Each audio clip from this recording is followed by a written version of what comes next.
You don't know how it's going to turn out. My kids empowered me to get out. Going on with remote learning and enlistment programs. Working for different elected officials, learning and understanding how to put the community first.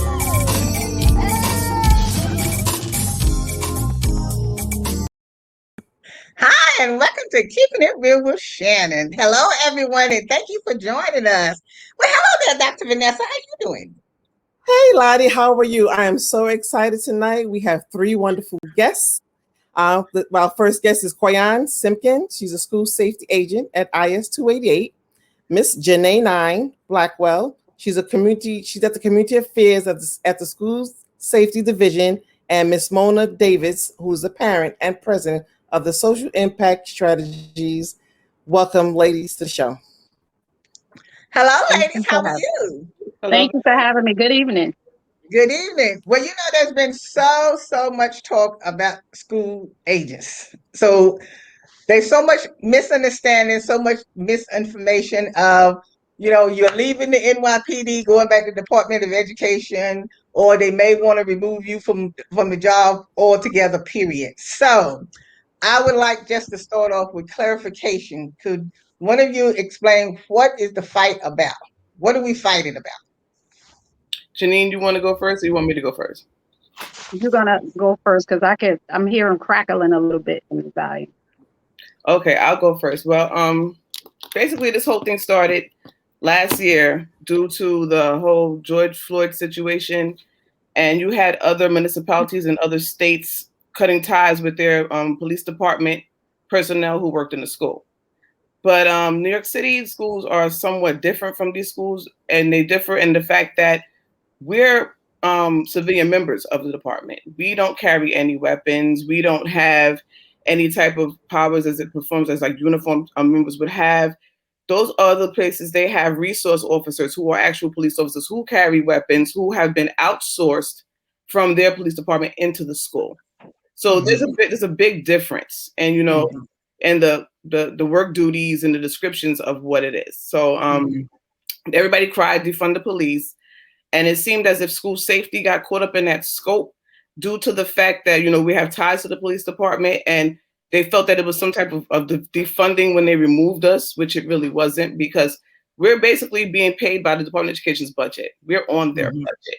But what it is that the Department of Education pays about $451 million per year for the NYPD to train, to hire, and to supervise school safety. But out of that $451 million budget, the NYPD gets a fringe benefit of $105 million. So they felt that they were defunding them by removing us. So we basically became a scapegoat for the whole movement, and we became collateral damage in a fight that had absolutely nothing to do with us. And then everyone started harping on the school to prison pipeline that we have no part of, because there's things in place where we don't criminalize children. We don't look to lock up children. We are the children's parents, literally, because we can't afford to send our kids to private school. So these children are our children, figuratively and literally. So before, not cutting you off, Kim, before we go any further, I know Mr. Gregory Floyd, he's very hot about this issue. So he has a few words he wants to say, and the parents are very hot about it. And Miss Mona has a lot to say about this also. So we want to take a look at a clip from the rally that they just had recently. The parents are coming out today to say, we do not want school safety to leave the police department, and we do not want school safety to leave the schools. These are our children, and we want them protected.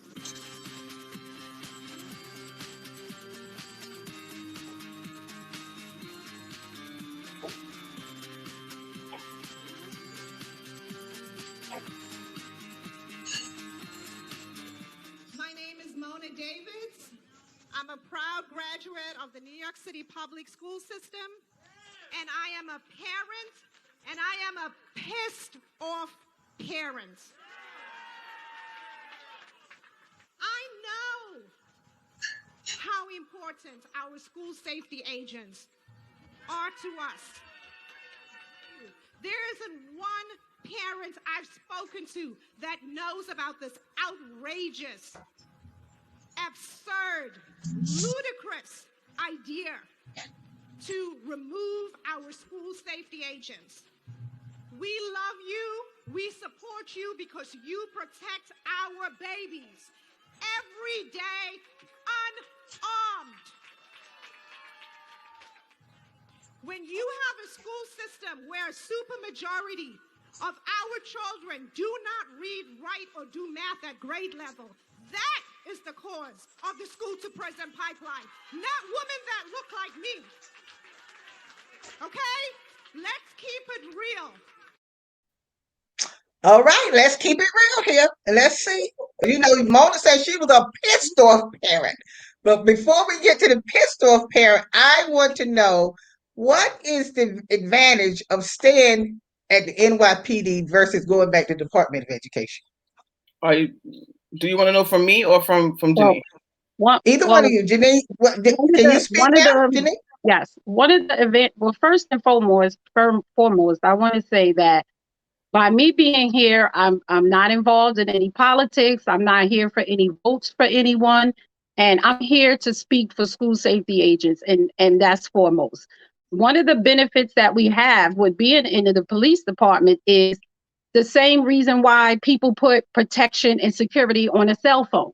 When you buy, it is amazing that everybody has a cell phone in their pocket and they're willing to buy protection and security for the cell phone. But when it comes to kids, we can't hire for protection and security. And so being one of the people that is involved in the protection and security with NYPD gives us a higher level of protection. When you take and you lower the level of any protection or security, you don't know what you get. And I'm not saying being in the Department of Education, I'm not here to speak abusively of Department of Education, nor am I here to speak abusively of NYPD.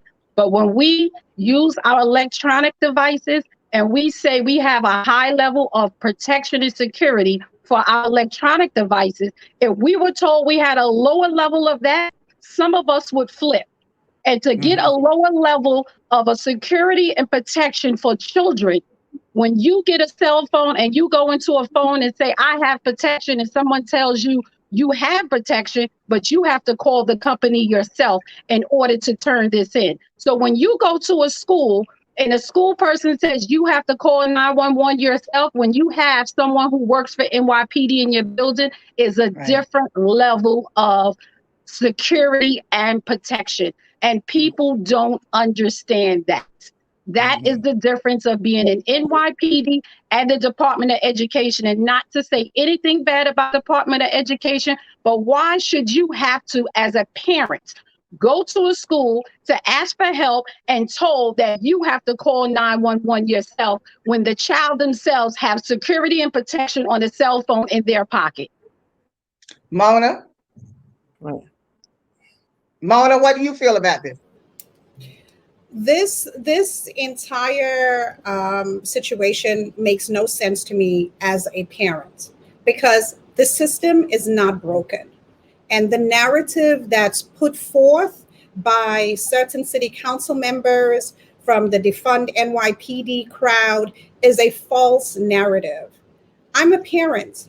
I have a soon-to-be 13-year-old that's in the system. I have a 22, soon-to-be 23-year-old that went through the system. And I myself am a proud product of the New York City public school system. So I know what it was then, before 98, before they went under the NYPD. And I know how it was now, looking at, my kids' experience. There's a big, big difference. And what people need to understand is this. Our school safety agents are majority Black, Hispanic, and other women of color. We are heads of households. They are mothers, they are grandmothers. They are me and I am them. I'm a single mother of 2 children. And when I send my children to school, whether it's my daughter or now my son, I trust them to keep my children safe. And I know they are not police officers. They are unarmed. They are civilians. They are trained. They are provided professional development. And I keep on hearing this other argument. Oh, we need more guidance counselors. We need more social workers. What does that have to do with keeping our children safe? because there is no guidance counselor I know that's going to step in the middle of a fight. There is no guidance counselor I know that knows how to unarm someone that has a knife or a gun, or who knows how to deal with a soft lockdown or a hard lockdown. So this is the thing that people need to understand. Our school safety agents have nothing to do with this racist policing in schools, because there are no police in New York City public schools. I'm not speaking for the rest of the country. I'm talking for New York City public schools. And the whole school to prison pipeline thing, that has nothing to do with our school safety agents. So this narrative, this false narrative, is something that I completely rejected. I condemn it. And they are trying to get this pushed through and remove our school safety agents, or try to put them under the Department of Education with no plan, because there is no plan. This is just something that's just simply going to jeopardize the safety of our children. And if our children do not feel safe, they cannot learn. There is no reason for this conversation to be happening. Parents do not know. There has been zero parent engagement, parent and community engagements. We were all on a city council, community education council, District 16, Bed-Stuy, where I grew up. I'm a product of Bed-Stuy's public schools. And they had a forum there with the Department of Education, folks from the UFT, the Principals Union, Greg Floyd, and others from the Department of Education and their so-called transition committee. And this is the thing that was clear, and everybody admitted, is that there is no plan. They haven't done anything. And most importantly, my question to them was, why are you trying to get this done now? We have an election coming up in June. We're going to have a new mayor come January 1st, 2022. And that new mayor will have mayoral control of the schools. So that new mayor can decide not to even bother doing this. And right now, the two leading frontrunners, which is Eric Adams and Scott Stringer, do not support removing our school safety agents from our schools, and do not support removing them from under the purview of the NYPD. So I understand what's going on here, because this makes zero sense. They're playing with our kids' lives. Then we're gonna break right here, and we're gonna come back, because I want to ask you your thoughts on Jumaane Williams, Jumaane Williams' input on this situation. We'll be right back. It's Shannon. It's Shannon. COVID-19 has changed how we express our faith and gather to worship. Now it's time to take the first step that lets us get back to spreading the word without spreading concern. Before we can safely come together, we need the facts. As COVID-19 vaccines become available, you may have questions. Should I get it? Is it safe? Should I wait? It's smart to question. Now, get the facts at getvaccineanswers.org so you can make an informed decision when vaccines are available to you.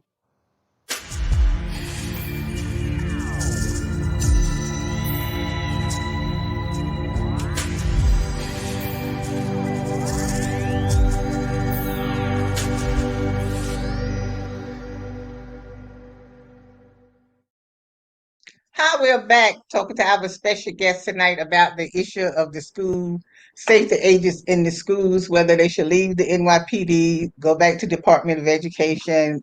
It's just a whole big fight. But before I get to the comments of our public advocate, Jumaane Williams, I just want to say that I think one of the issues is that people are not realizing that as school safety agents, you're not just there in the school to break up fights, or to, handle a situation that may be taking place with a student or a teacher. You are more than just that. Because sometimes when kids are acting up, you as that agent can talk to that child where somebody else can't talk to that child. Or, you become like a role model to that child. When they get in trouble, they run to the school safety agent. So your job is not just breaking up fights. And so when people start all of this stuff, they need to come and spend a week in the school. or a day or two in the school so they can actually see what takes place in a school so they'll know what everybody's role is and what they play, because it doesn't make any sense when you start saying let's remove someone from their job, because he really wants to remove you from the position, because he even said in his statement that they could remove you and then find you another job someplace else. And that's what's disappointing Yeah, and but a lot troubling of to a lot of agents, Shannon, because yes. the agents have no clue what's going on with them, and they were not asked. And instead of asking the agent who stays after school when a parent is coming home from work late, he didn't ask that agent. Instead of asking the agent who spends her money on the kids to get food for them to take home, he didn't ask that agent. He didn't ask the agent who saved the life of a kid who was choking in the cafeteria.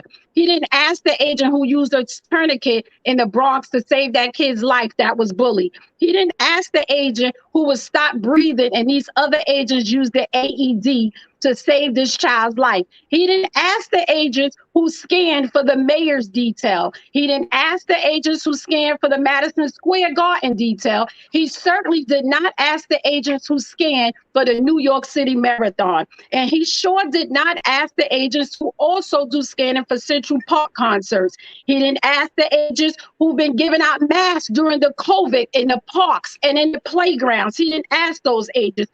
He didn't ask the agents who spent their time and their money to go get kids Christmas when they lost their mother and she had 15 kids. He didn't ask those agents. He didn't ask the agents who teach over 500 presentations in the Department of Education building every year. He didn't ask those agents, nor did he ask the agents who patrol the schools at night when they think it's NYPD. It's school safety patrolling the schools at night. He didn't ask those agents. He didn't ask the agents who go home to a shelter themselves because they can't afford a place to live for themselves. He didn't ask those agents. He didn't ask the agents who visit kids in the hospital when they're sick. Okay, Janai, I know we're starting to have revival. I could go on and on.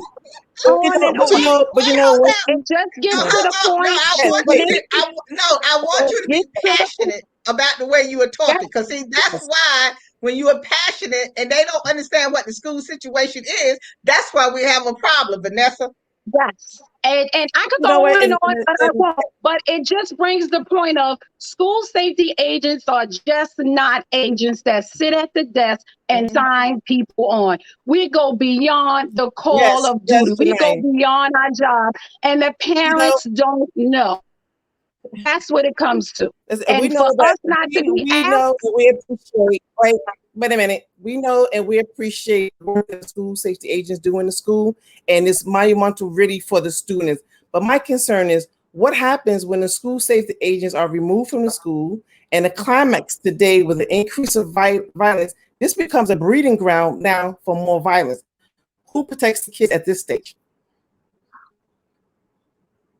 Quinn, I could just yes. Yeah, jump in. Let me unmute. I just wanted to jump in real quick and back up my colleague Janine, because I'm going to be real with people right now because it's keeping it real with Shannon. So let me keep it real. Jamani did not ask any of us anything because Jamani knows a lot of us personally, has done a lot of programming with us personally, has partied with school safety during holiday events. Jamani has been instrumental in helping to develop programs, also piggyback off of programs that school safety started. So Jamani is well aware of what school safety brings to the table. That's why he didn't ask anybody in school safety or tell anybody in school safety what his plans were, because he know he would look like a hypocrite. Jamani is an opportunist. He jumps on whichever cause is going to lead him to where he believes is going to keep him in a higher position. Jamani does this repeatedly. He jumps to all these Black Lives Matter groups. He jumps to any group or anything that he thinks is going to help him. He jumped with the city council for this bill that they proposed, 2211, which was going to send school safety back to the Department of Education Control, knowing that it's going to affect the Black and brown community that he loves to covet and say that he wants to protect. Meanwhile, he has an NYPD detail protecting him. All those advocates groups that he's part of, that he's infiltrated to help push his cause, that's going to help fill his pocket, he's now pushing their agenda. That's why Jamani did not ask the agents, because he know that he was basically being a hypocrite and selling us down the river after he himself infiltrated us and utilized everything that he could and suck up everything that he can get from school safety. So yes, that's why Jamani did not incorporate school safety into the equation. 100%. And to answer your question, Dr. Vanessa, they don't know who's going to do what, who's going to protect the children. At the CEC Council last night, I asked the question, because school safety is so much more than school safety. We don't just keep students and staff and the whole entire building. It's the whole entire community, because there's things that happen around the building that we have to respond to.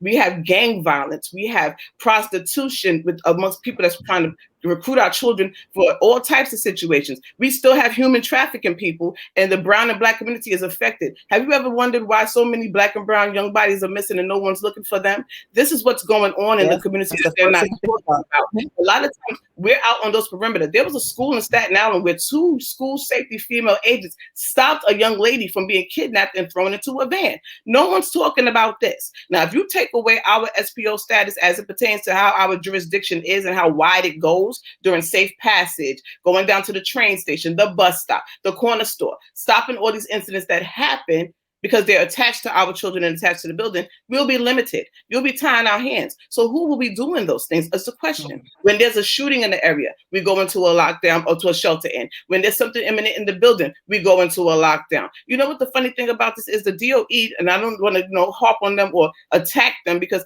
they have a job to do. That's educate children. That's their job. Keeping them safe is NYPD school safety. And that's what we do. That's the service that we provide. And when you take us away from that higher level of security, like Janine was saying, because it's a deterrent having that moniker, having that Rocco on your shirt, because people look at it and they'll think twice, because they know that, not for nothing, even with all the defund the police, NYPD is one of the highest effective quality police departments that you can have. That training is so exemplary. When I tell you how exemplary it is, the training, you can't get that training just anywhere. And that radio connection that we have to patrol in the street, when there's a situation emerging in that building, that's minutes that we get somebody on that school perimeter in that building, as opposed to a 911 call. It's going to take time. Minutes, seconds, they matter. They count.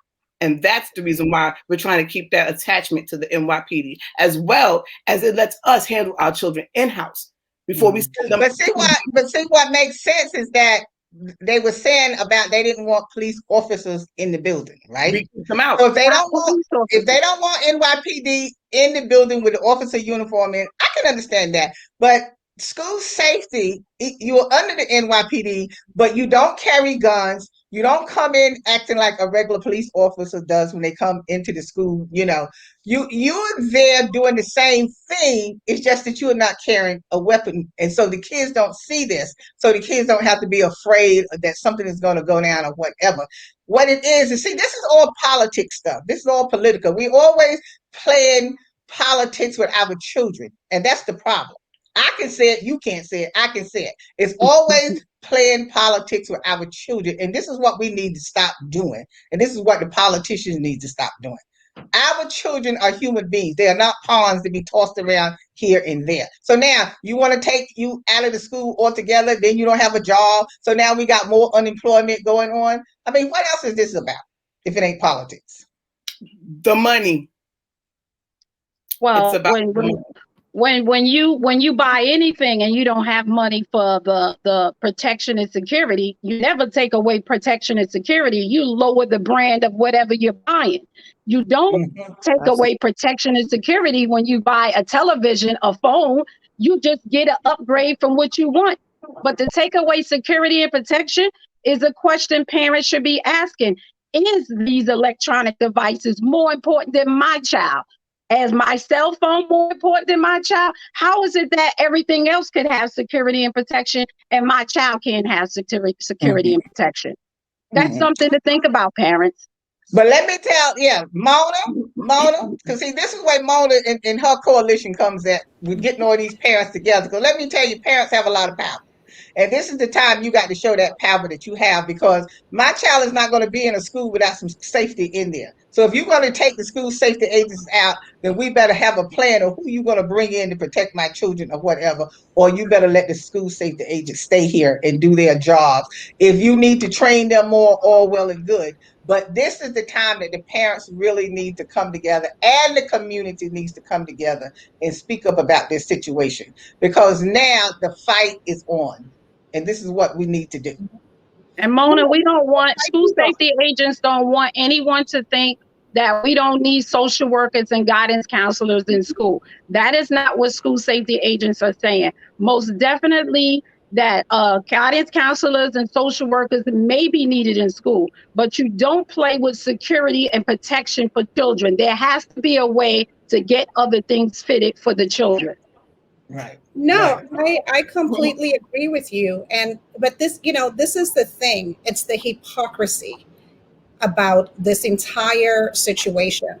Because when I look at Jumaane, who I've known for many years, and this is the first time he and I on opposite sides. Jumaane does not live in our community. He no longer lives in our community. So Jumaane can go and say defund the NYPD. That's okay, because Jumaane lives on Fort Hamilton Army Base. Okay. Yes. Well protected. He is well protected by military police. You cannot get into Fort Hamilton Base without ID. You cannot get into Fort Hamilton Base without being checked. And then if you want to go to the municipal building downtown where his office is, you have to go through security. You have to show ID. You have to go through metal detectors. You go through security. You want to go to the Department of Education. You want to go to Tweed Courthouse. Guess what? ID, security, metal detectors. Exactly. You go to City Hall. Every single building here, every single government building, guess what? You go through security. But you have a problem with security for our schools. I am raising a soon-to-be 13-year-old young Black man. In my community, in communities throughout the city, we have 1-year-olds being shot in parks. We have 4-year-olds walking with their fathers down the street and the father being shot in the head. We have young people on a basketball court. They can't even have fun because of the rampant gun violence. And people want to talk about defund the NYPD. No, I want more policing. I want better police community relations. Okay. I'm a Black mother of a Black son. And I want to make sure that my child is protected, not just in the street, but also in school. And I think that's what we need to get around to. And this is the other thing. Every city council education hearing, I'm always invited to. Senate education hearing, assembly education hearing, everything. For over 10 years, for over 12 years, I think maybe now going on 14 years. This city council hearing that they did for school safety, there were no parents invited. There was no parent voice, but we have all of these other people talking about our children. And as a mother, I'm sick and tired of everybody else. As a Black woman, as a woman of color, I'm sick and tired of everybody else thinking they know what's in the best interest of my children and my neighbor's children. That's the point. That's the point, Mona. The point is they don't want you at the table to help make. No, they don't want us at the table. That's why they don't bring everybody to the table that they know is supposed to be at the table. Right. But can I speak, Connie? Ladies, we have to say that for the after show because it's time for Lottie to close us out and bring us back. Oh, look, we're getting ready to have revival here. Shoot, I got more to say myself. But anyway, but ladies, thank you for joining us for this part of the show, and we're going to come right back for our after show. So we want to thank everybody that's been watching. So you can stay tuned and continue the conversation with us later. So we want to thank you for coming on for this part of the show, and we want to thank everybody that's been watching. And you can continue watching us in a few seconds when we come back for the after show. So as always, thank you for joining us, and we'll see you next time. Today's show is sponsored by Abu's Bakery. If you have a sweet tooth, stop by Abu's Bakery for some delicious cakes and pies. It's Shannon. It's Shannon.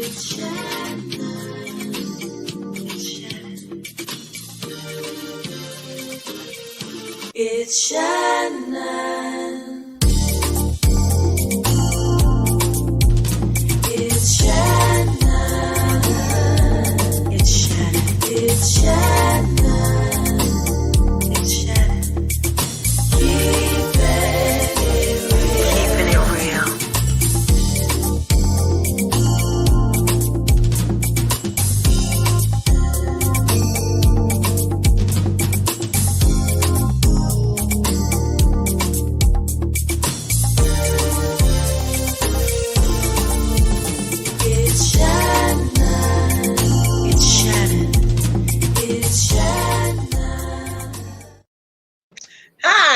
tonight with our after show. I hope you are still watching. You stick around for our after show.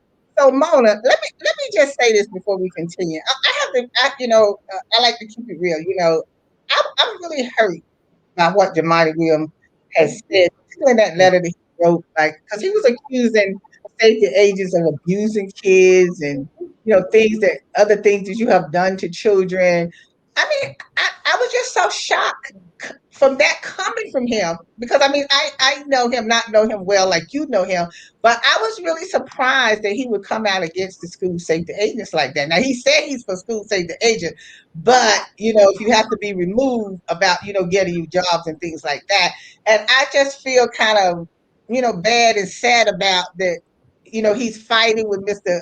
Floyd about this when they should be sitting at the table with the school safety agent, with other people that needs to be involved to work out what needs to be worked out, because I really can't understand what it is that you want to take the school safety agents out of the department, period. Even if you wanted to move them from the NYPD, okay, so you still went to the Board of Ed, you have a job, but this removing you, period, from the school, I'm just really annoyed about that. I really am. Can I speak about that one real quick? Yeah. Ms. Shannon? We all know, okay, so we're going to keep this 100% real. It's about the money. It's about the $451 million budget. What ended up happening during last year's fiscal crisis, when they were trying to figure out how they was going to keep the money, who was going to get fired, who was going to get let loose, you let a lot of people into that budget agreement who would normally not be there. They saw school safety's budget, and it became a whole big to-do. That $451 million budget drove those people to insanity. They wanted to find out how they could get their hands on it, how they could utilize it, reallocate the funds. You got Kenyatta Reed, who is the executive director of school safety. He's basically for the DOE, and he's looking to bring in up to 65 different advocacy groups who do restorative justice practices, which is something that we've been doing in school safety for the longest. But all these advocacy groups want to come in and get a contract with the city and get a part of the money. So in order to do so, to move them in, you have to move us out, because where else are you going to get the funds from? This is all about money. It's political gain, and they're playing chess with our children. They're all being used as pawns on the table. And the sad part about it is the inner city children. This has been going on since 2012 with them trying to remove school safety. But what happened was school year 2013, 2014 was so tumultuous that they took it off the table and never put it back. So now this was their open window of opportunity to do so. And what did they do? They tried to do it. Jamani's whole situation is, like I said, he's following the bandwagon. So he saw an opportunity to get his voice heard. And that Girls for Gender Equity, which is one of those advocacy groups who are opposing school safety, he's actually a part of that Girls for Gender Equity group. Okay. He's trying to slide his cronies inside the back door. So he's utilized school safety as the scapegoat. They put us under the bus to accomplish this goal. So it boils down to the money. It's always about the money with these people in politics. They put it above people's safety. And the sad part about it is the Black and brown children, because there's since 2017, the city takes $20 million a year of city's funds to pay for non-public schools to have security. And they said it because they did the same level of security as the public school, which is in the form of magnetometers, hand wands, some video surveillance, and people that they hired as bodies. So all these things you said had to be equal to the public school. Now you want to take those same things away from the public school. That's going to put us at a disadvantage, which is confusing to me, especially when you have these high wigs in 65 Court, 52 Chambers Street, 2811 Queens Plaza. You have everybody in the suspension DOE site. When you subject children to scanning, when they go there, they have to go there because the adults themselves want to be kept safe. But you don't want our children to have that same level of security. I'm going to tell you this how it goes, and Lord forgive me, I may get a backlash, but at this point I'm keeping it real. They don't want to see our children succeed. And the last 5 years, the dropout rate has declined significantly, and the graduation rate has skyrocketed. Our children are going into secondary learning. They're going from school to employment. And you know what it is? They're not filling up the jail rolls as they would. They're not filling up the detention centers as they would. And remember, those jails and federal funding gets extra money. They're not building more schools, but they're building more jails.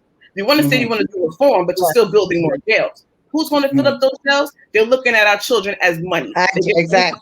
This is why I have always said to the parents, it's up to you to fight for your children at your school. Stop talking about the school across the street and across town someplace else. You fight for the school that your child is in. You can get money and resources for your children. Because on instance with this, the teachers need to be involved as well, because the teachers are also getting protection with the safety agents being in the class. Because when somebody walk into the building and no one is to stop them at the door, and they look up and someone is standing at their door, then what? Who's going to protect them as well? So everybody needs to be involved in this situation, talking about what needs to be done, and get yourself at the table, whether they invited you at the table or not.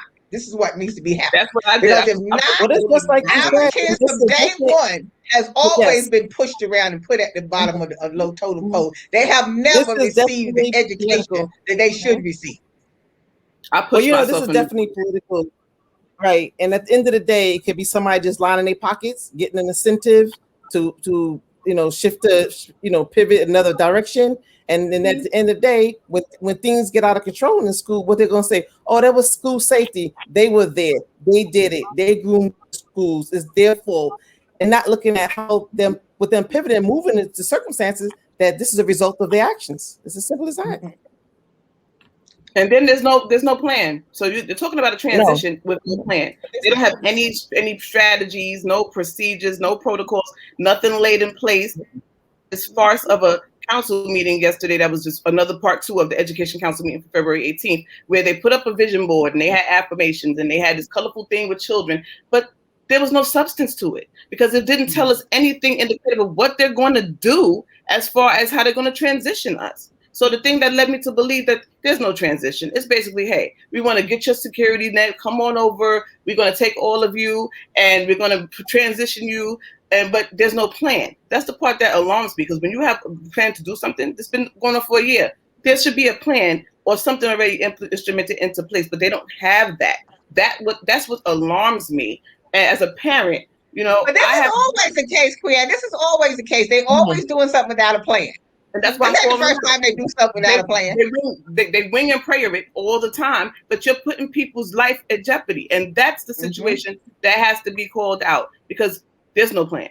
So basically, you're not going to try to keep us. But listen, ladies, before I get off the subject, they did not. And I don't know if my coworkers listened to this last night, but when Kenyati Reed said, "Oh, when someone asked him, well, how can you guys, do it now when in 1998 before then y'all couldn't handle it?" He says, "Well, we're going to be able to take care of the interview process. We got things changed, the hiring situations and all of this, but you advocated for no more school safety agents and no more hiring of them. You blocked the class that was supposed to go in at 20 million because you want to reallocate those funds. So if you're talking about interviewing and new hiring practices and structures, who are you talking about? Are you talking about those of us who are already there, who already have this job that you're guaranteeing us a transition?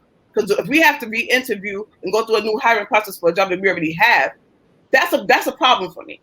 Very alarming. No, they're talking about new people. No, but are the current school safety agents grandfathered in once this transition goes through? I mean, are they? They don't know that.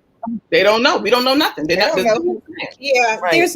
There's no plan. We were on that CEC Community Education Council meeting last night. There's no plan. I asked them who is on this transition committee.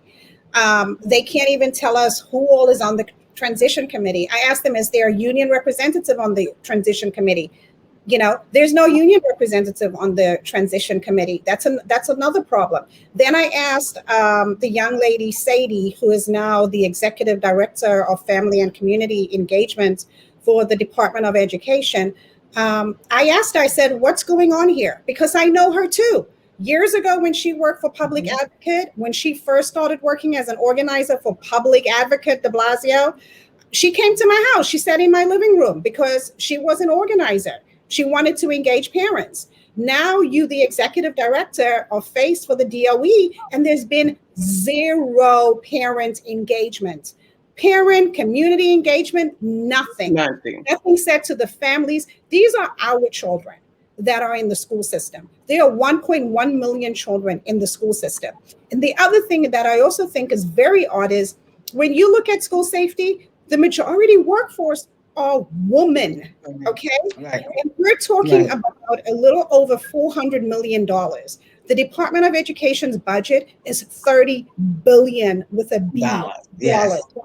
Okay, yes. They have this is a drop in the bucket. As far as I'm concerned, they're coming after school safety because they can't really go after the NYPD. And of course, they always come for us. They always come for the Black woman. Like Malcolm X, the most disrespected person in America is the Black woman. We're reeling from the COVID-19 pandemic. Okay, we've suffered job losses.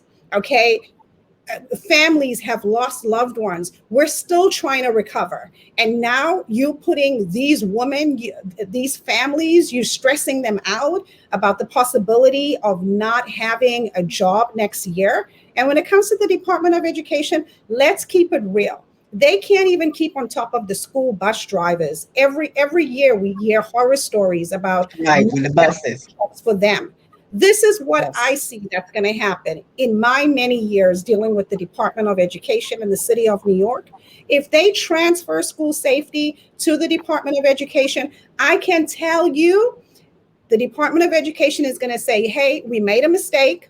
We can't do this. We can't hire. We can't vet. We can't supervise. We can't administer. We can't train. So we're going to outsource it to a private company, and then that company is going to say, hey, all of you need to reapply. So one, let's call it what it is. It is union busting.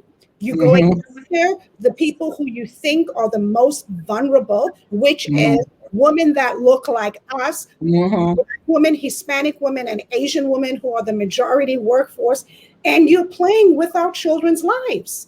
And it's always a way of getting rid of people that you wanted to get rid of that you couldn't get rid of at the time that you wanted to get rid of them. So that's always a way of weeding people out when they do it this way. Yes. And that's why we have to speak up in a voice. The women, the parents, you got to come out. I don't care if you have to crawl to the meet or crawl wherever you have to get to. We must start speaking out more as parents about your children in these schools, because you're the first teacher. You're the first teacher. I want to back up Mona, because Mona is my girl, so I'm not going to let Mona say something that she misjudged. Mona, there's an update. So it's no longer 1.1 million school children in the New York City public school system. During the pandemic and throughout the crisis, 400 and something thousand people left New York City, and they took 263,000 of their school children with them when they left. So now we have 840 something thousand school children, not 1.1 million. Remember what I told you when I first said 20,000 per regular student, 40,000 per IEP student. That's money that's missing from their allocations. So they're looking to make up that money, and they're utilizing school safety to try to fudge and pack their whole. Yeah, they're looking for ways to get money, to save money and use the money to pay for what they need to use the money for. That's the problem there. But it's not going to work. It's not going to work. If they remove you from the schools, it is not going to work, because it's going to be chaos. In particular, if the kids know there's no security in the school, and the outside troublemakers know there's no security in the school, you think they're going to have a problem? Wait until it happens. And then they're going to be in more trouble than what they was in by keeping you there. Because this is always the case. I'm not even worried about the kids. The kids are the least of our worries. We know we deal with children. You expect children to school. You expect children to make mistakes. They're children. I know, Janine knows, because we do this job. We've been doing it for years. The number one offender to the school building, the biggest threat, is the irate parent. They don't talk about how the school does school-based removals, right? This is what they do. I'm being so serious. Yeah. I know what you're talking about. It was for ACSN to come and do a school-based removal to remove these people's children, and these parents come to that building, they have nothing to lose, and whoever they're gunning for, they have a target, and they're going for it. And I've seen it go awry. It's nothing you can do about it. You have to get in the middle. Yeah, I do know for a fact that there will be a lot of teachers that won't want to go to work if there is no school safety. There is going to be teachers that will not want to go to work. That's what I said before. Where are the teachers? They need to be speaking up. There's going to be some, and unfortunately, we have a lot of people who are not speaking, and for whatever reason that they're not speaking on it, but they do personally feel that if school safety is not there, they will not be at work. No, they will not. And Janine and Lottie, listen to this. I had to say this because one of my coworkers better remind me, and I had to say this too. I was a student in these schools when it was under the Board of Ed. It was a zoo. horrid, disgusting. Things that happened was unimaginable. I even had a shootout in my cafeteria when I was in high school. So yeah, I've been through it. But this is the serious thing that they're not even trying to, keep reminding people of. This is the situation. What do you do when you have the situation of everybody who is on your perimeter? There's parents, there's a gang fight, everything's happening, and you have children who are in the middle, you have staff that's in the middle, and everybody's doing what they're doing. That radio control, that thing that we have, that we can go straight to that street, that I swear, I'm gonna hop on that. That is a safety net. It's a must. It's not, it's a necessity. We have to have that. And if you take that away, I'm guaranteeing you, it's going to be so much detrimental backlash, not only mentally, but physically. We're talking about someone's life can be lost seriously. And that's the part that disturbs me as a parent, because I have children in these schools. I know what me and my coworkers do. I know what service we provide, and we're no longer there to provide it. Who's going to do it is the question that's in my brain. And it's leaving me with anxiety, because this just can't happen, Lottie. It just cannot. And Lottie, I'll tell you myself, I've even had 2 gun collars myself working in a school. And this school had no scanning. And I had 2 gun arrests myself. And only by the means of having a relationship with a student that I was able to get these guns off of these kids and make these arrests. And this is a school that didn't have scanning at this time. And so can you imagine what they complain about scanning and no school safety? What are we going to have when there's no school safety in the school? That's going to have just what you just said. That's what's going to be happening in there, because it's not going to work without security in the schools. Even the best of schools that may not even have as much problem as another school, there are incidents that takes place in those schools that you may not even hear about, but it doesn't mean it's not taking place, because it may not be reported like it gets reported in a school that's known for a lot of trouble going on in the school. But see, when people make decisions on the outside, and I'm saying, and see, the politicians and all of the people, they need to stop this. They need to come together with the people that they're putting this effect on, because you are messing with people's lives. You are messing with the children's lives and things like that. So we have to stop this. I mean, parents, you got to come out. You really got to come out and be a voice. You got to be like Mona. You got to be a pissed off parent at this time. You're going to have to come out to be a pissed off parent. Because if you don't blame anyone but yourself if this happened. And you didn't come out to do what you needed to do. But Lottie, Lottie, they wonder why our kids can't read and write, and they being left behind. That's another problem. That they being left behind. Well, ladies. Can I say one thing before you leave? I'm going to keep it real. I'm going to probably get a whole bunch of backlash from this, but y'all going to love this one. In 1998, when they removed the purview from the Board of Ed to the NYPD, the reason why they did so wasn't about the children's safety, because they don't care about us black and brown bodies in the inner city. They don't care about us. The reason why they did it was because they were getting hit with so many lawsuits. I looked this up. The city was losing so much money having to pay out to parents of children who was injured and paying out to staff members who got injured. It was so much lawsuits. Giuliani didn't care about us black and brown bodies. He cared about the money. And that's why there was a switch open. It's always about the money. Don't worry. They're going to get with so many lawsuits. See, people can always talk because they don't know the situation inside the school, the building. All you see is a building.